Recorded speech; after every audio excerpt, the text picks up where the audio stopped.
Kesatuan rakyat, kesatuan jiwa, kerajaan perpaduan. Teruskan bersama di dalam channel ini untuk perkembangan-perkembangan isu semasa, isu politik, dan isu-isu hangat di Malaysia pada hari ini.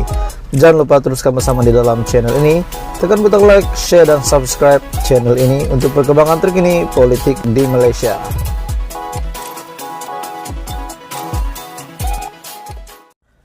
Hai semua, salam sejahtera Malaysia. Selamat datang ke channel Fels Lifestyle. Hari ini saya nak kongsi dengan kamu satu lagi isu panas.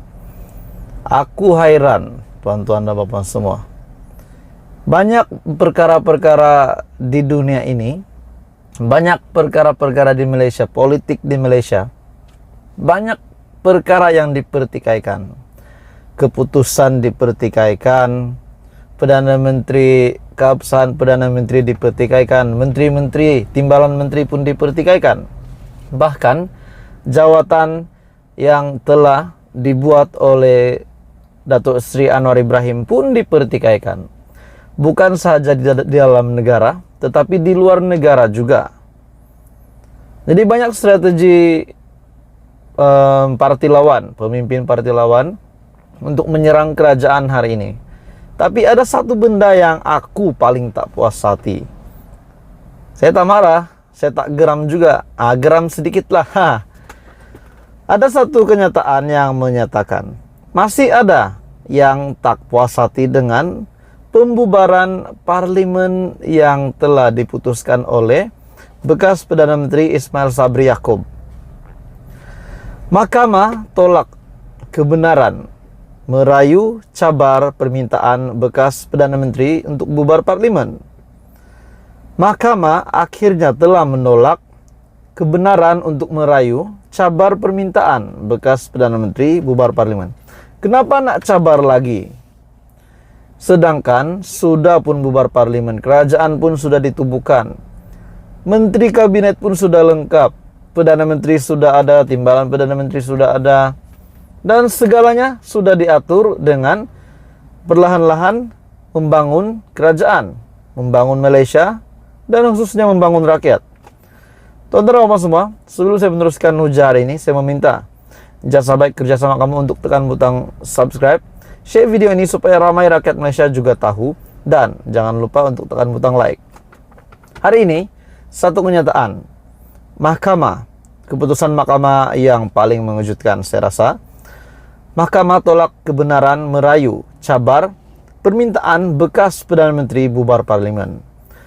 Mahkamah Persekutuan menolak permohonan bekas ahli parlimen dan juga pengundi pandan untuk mendapatkan kebenaran meneruskan rayuan bagi mencabar permintaan bekas Perdana Menteri Datuk Seri Ismail Sabri Yaakob dan kepada Yang di-Pertuan Agong untuk membubarkan parlimen bagi memberi laluan kepada PRU15.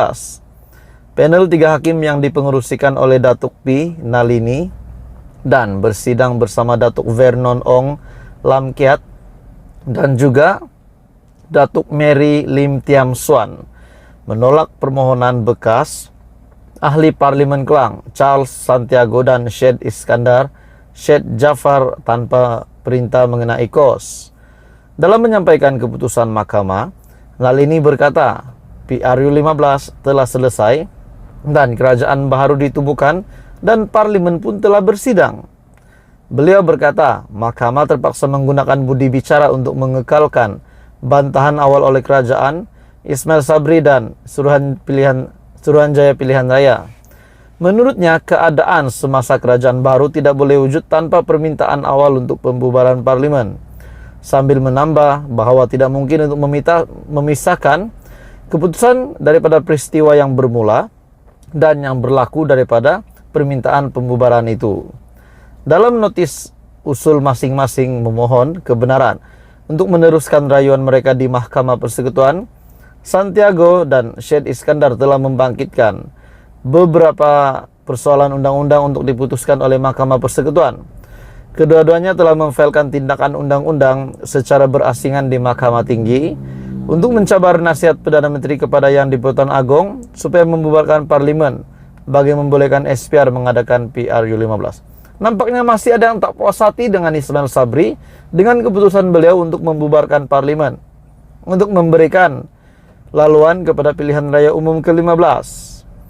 Setelah Charles Santiago dan Syed Iskandar telah membangkitkan beberapa persoalan undang-undang untuk diputuskan Mahkamah Persekutuan, dan akhirnya Mahkamah Persekutuan telah menolak kebenaran merayu cabar permintaan bekas Perdana Menteri untuk bubar parlimen.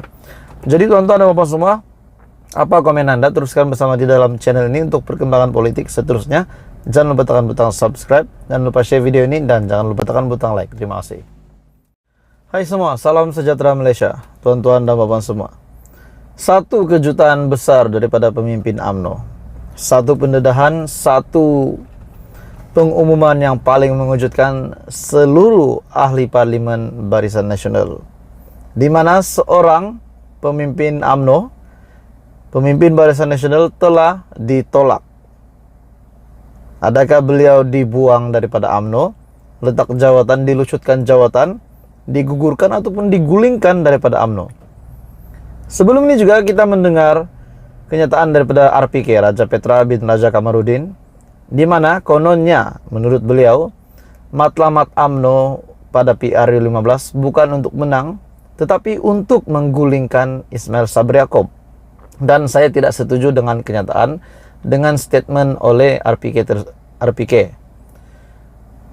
Adakah parti besar di Malaysia ini yang sengaja nak kalah PRU 15? Itu tidak relevan lah tuan-tuan dan bapak semua.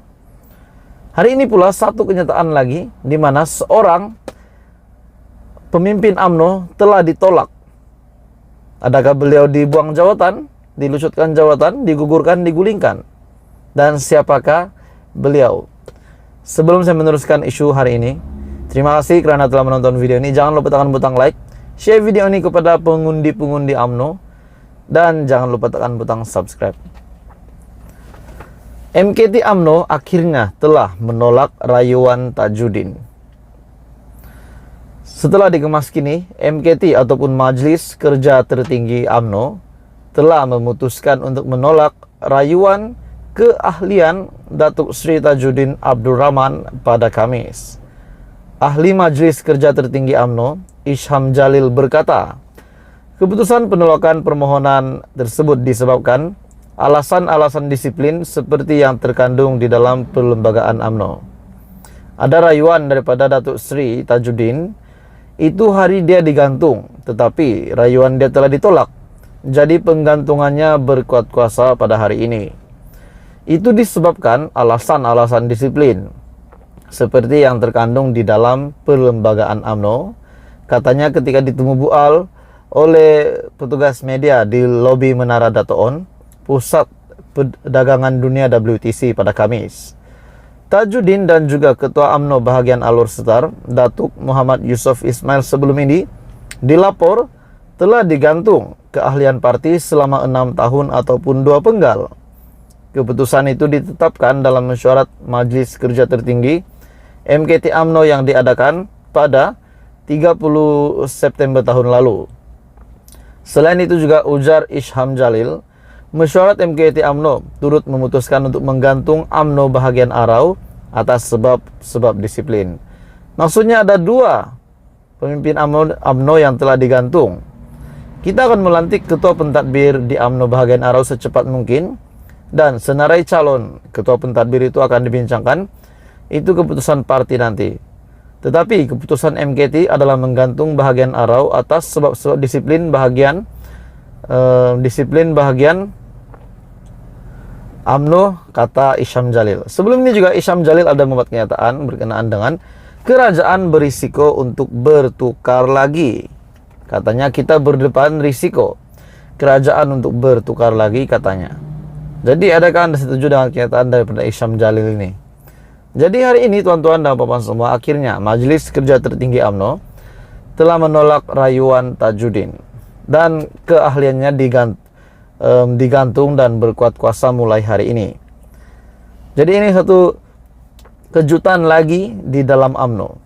Jadi amaran kepada pemimpin UMNO yang lain bagi saya dan juga semua ahli parlimen, bahkan ahli yang biasa di dalam UMNO, Sesiapa yang melanggar pelembagaan sudah pasti akan dikenakan hukuman ataupun tindakan undang-undang dari kepimpinan tertinggi UMNO seperti Tajudin tadi, di mana beliau telah digantung keahliannya selama 6 tahun ataupun 2 penggal. Jadi teman-teman dan bapak semua, teruskan bersama di dalam channel ini untuk perkembangan politik seterusnya. Terima kasih.